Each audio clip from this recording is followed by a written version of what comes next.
Dear students, welcome you once again to my online class. দেখো আজ একটা গুরুত্বপূর্ণ বিষয় নিয়ে তোমাদের সামনে হাজির হয়েছি। কলকাতা বিশ্ববিদ্যালয়ের ফার্স্ট সেমিস্টারের ইংলিশ অনার্সের সনেট নাম্বার 73 থেকে একটি গুরুত্বপূর্ণ প্রশ্ন নিয়ে তোমাদের সামনে হাজির হয়েছে। এটি খুব ইম্পর্টেন্ট এবছরের জন্য। তো এই প্রশ্নটি আমি তোমাদের সামনে আলোচনা করে এবং সেটাকে লিখিত আকারে আপলোড করছি এবং আশা করি তোমাদের এই প্রশ্নটি থেকে তোমরা উপকৃত হবে। এই প্রশ্নটি যদি তোমরা করো এটা আসতেই পারে এবছর।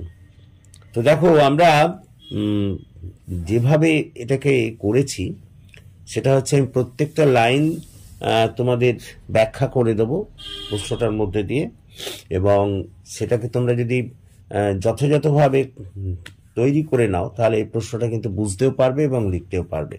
তো চলো আর দেরি না করে আমরা একেবারে সরাসরি প্রশ্নের মধ্যে ঢুকে পড়ি।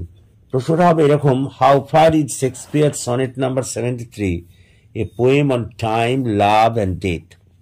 অর্থাৎ সনেট নাম্বার 73 কিভাবে কবিতাটি টাইম, সময়, ভালোবাসা এবং মৃত্যু এর মধ্যে একটা সমন্বয় সাধন করেছে, সেটাই এখানে দেখানোর বিষয়।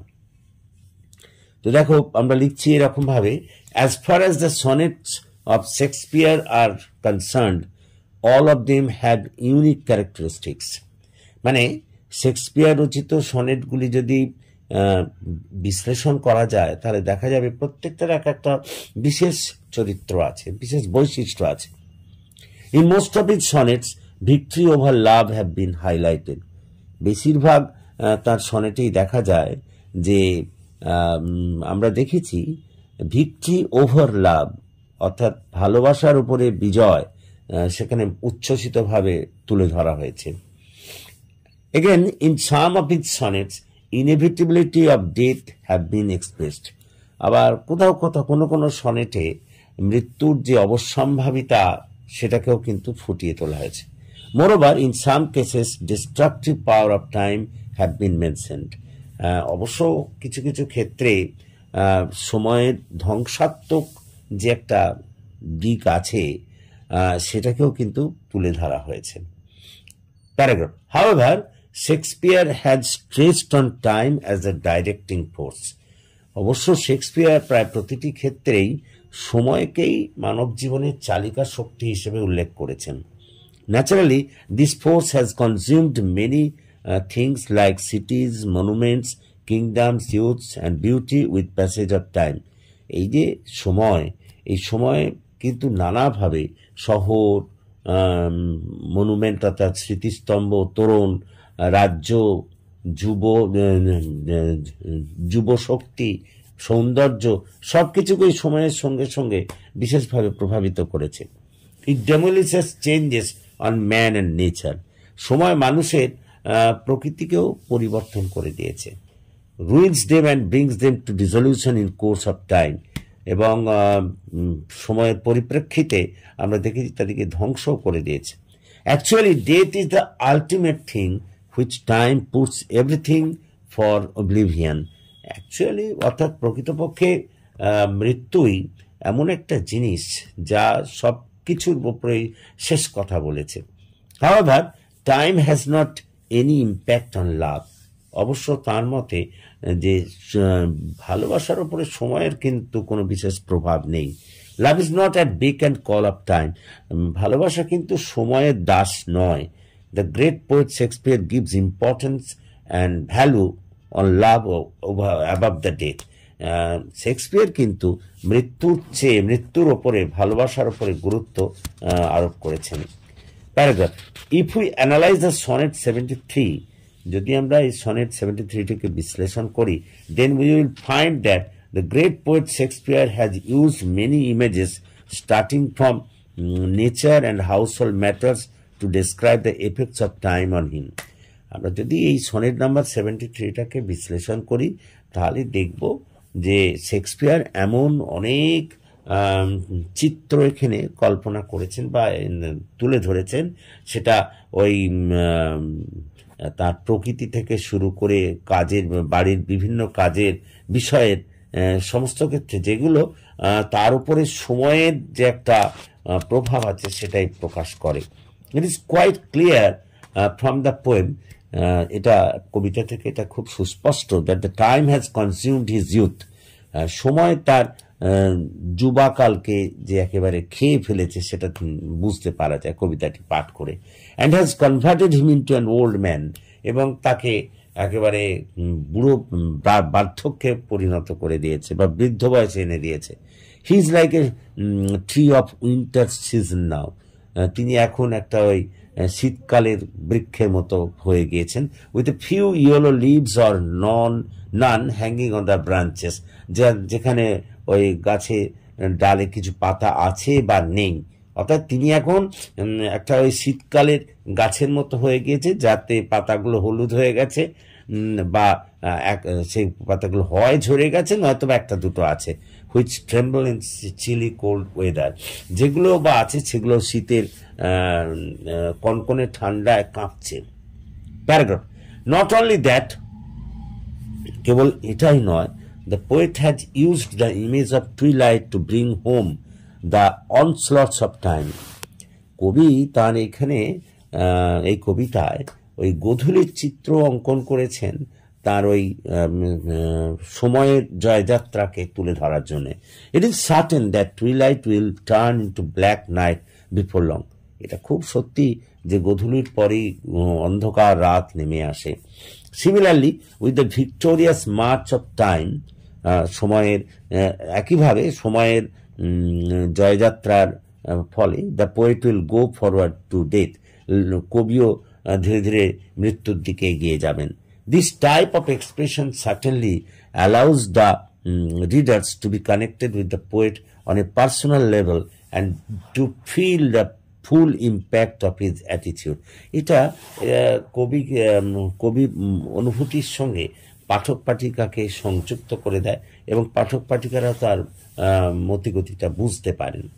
Paragraph, it is noteworthy that the use of his imagery is also touchy.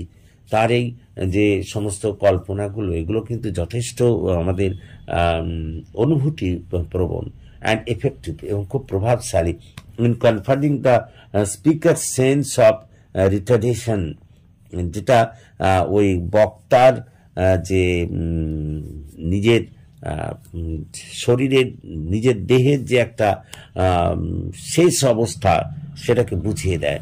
However, the poet has not resisted the passage of time. কবি অবশ্য এই টাইমের অগ্রগতিকে অবরুদ্ধ করেননি, but rather he has accepted it as a natural course of life. তিনি এটাকে জীবনের একটা অঙ্গ বলেই মেনে নিয়েছেন। Paragraph, the poet has used the image of black night to signify the inevitability of death. কবি এখানে ওই কালো রাতটাকে একেবারে মৃত্যুর যে অবশ্যম্ভাবিতা সেটার একটা প্রতিমূর্তি হিসেবে তুলে ধরেছেন। He has compared himself to different objects to suggest that his life is slowly but steadily fading away. বিভিন্ন বিষয়ের সঙ্গে তিনি তার জীবনকে তুলনা করে বুঝিয়ে দিয়েছেন যে তার জীবনটা বা তার প্রাণশক্তি আস্তে আস্তে কিন্তু শেষ হয়ে যাচ্ছে। The leaping flame of youth has died down which seems to lie on the ashes of his past, and its vigor which will fade out completely at the moment when the last trace of vitality of his body is exhausted. এবং এটা খুব পরিষ্কার যে আস্তে আস্তে সেই তার যৌবনের যে শক্তি বা উন্মাদনা সেটা আস্তে আস্তে কমে যাচ্ছে এবং একদিন সেটা শেষ হয়ে যাবে। ন্যাচারালি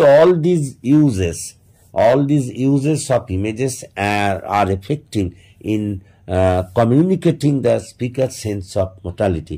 এগুলো নিঃসন্দেহে তার ওই মরণশীলতা প্রকৃতিকেই কিন্তু তুলে ধরে। Paragraph, finally it is found in the poem Sonnet 73 the poet has given love a value. চূড়ান্তভাবে বলা যায়, এই কবিতাটি পাঠ করে বলা যায় যে সনেট 73-তে কবি অবশ্যই হ্যাজ গিভেন লাভকে অর্থাৎ ভালোবাসাকে একটা মূল্য দিয়েছেন over decay or destruction caused by time. ধ্বংস সময়ের দ্বারা ধ্বংস হয়ে যাওয়া জিনিসের উপরে স্থান দিয়েছেন কিন্তু ভালোবাসাকে। The sonnet ends with a note of despair. সনেটটা যদিও শেষ হয়েছে একটা হতাশার সঙ্গে। The poet has come to know that his life is fast falling into decay with his youth consumed by time. কবি বুঝতে পেরেছেন যে তার যুবা শক্তিটা আস্তে আস্তে আস্তে টাইমের দ্বারা গ্রাস হয়ে যাচ্ছে। And he will soon die, এবং খুব শীঘ্রই তিনি মারা যাবেন। However, the poet is cocksure that his fast approaching death will not affect the friend's love for him. তবে তিনি এ ব্যাপারে নিশ্চিত যে তার এই যে মৃত্যুর দিকে দ্রুত গতিতে এগিয়ে যাওয়া, এটা কখনোই তার প্রতি তার বন্ধুর ভালোবাসাকে প্রভাবিত করবে না। Rather, the perception of the mortality and mutability, but the perception of morality and the mutability of life will cause his love to grow stronger. বরঞ্চ তার নৈতিকতা এবং তার সহনশীলতা অবশ্যই তার ভালোবাসাকে আরো বাড়িয়ে দেবে। Naturally the youths love has been given a value in the end. পরিণামে অবশ্যই এখানে যৌবনের ভালোবাসার উপরে একটা মূল্য দেয়া হয়েছে। দ্য কাপলেট অ্যাজার্টস হিজ সুপিরিয়রিটি লাভ, এবং এই শেষের যে পংক্তিদ্বয় সেটা কিন্তু তার ওই ভালোবাসার যে উচ্চ স্তরের মনোভাব তার, সেটাকে ফুটিয়ে তোলে। প্যারাগ্রাফ হেন্স ইন কনক্লুশন, সেই কারণে আমরা সিদ্ধান্তে we can say without an hesitation, আমরা নির্দ্বিধায় বলতে পারি that sonnet 73 has combined together themes of time, love and death. Sonnet 73-র মধ্যে খুব সুন্দরভাবে সময়, ভালোবাসা এবং মৃত্যুর মধ্যে একটা সমন্বয় সাধন করা হয়েছে, এবং বিভিন্ন কি করে না very beautifully with skilful crafted imagery which touches the heart of every reader. বিভিন্ন ধরনের চিত্রের সাহায্যে, বিভিন্ন ধরনের কল্পনার মাধ্যমে মৃত্যু, ভালোবাসা এবং সময়ের একটা সমন্বয় সাধন করা হয়েছে, যেটা প্রত্যেকটি পাঠক পাঠিকার হৃদয়কে স্পর্শ করে। তো দেখো আমরা সনেট নাম্বার 73-র মধ্যে দিয়ে কিভাবে মৃত্যু, ভালোবাসা এবং সময়ের মধ্যে একটা তিনি সমন্বয় সাধন করেছেন সেটাকে দেখালাম। আশা করি তোমরা বুঝতে পেরেছো, এবং যদি তোমরা বুঝতে পারো তাহলে প্লিজ এই ক্লাসের কথা তোমাদের বন্ধু বান্ধবদের মধ্যে শেয়ার করো, তাদের এই ক্লাসে জয়েন করতে বলো। So please subscribe my channel.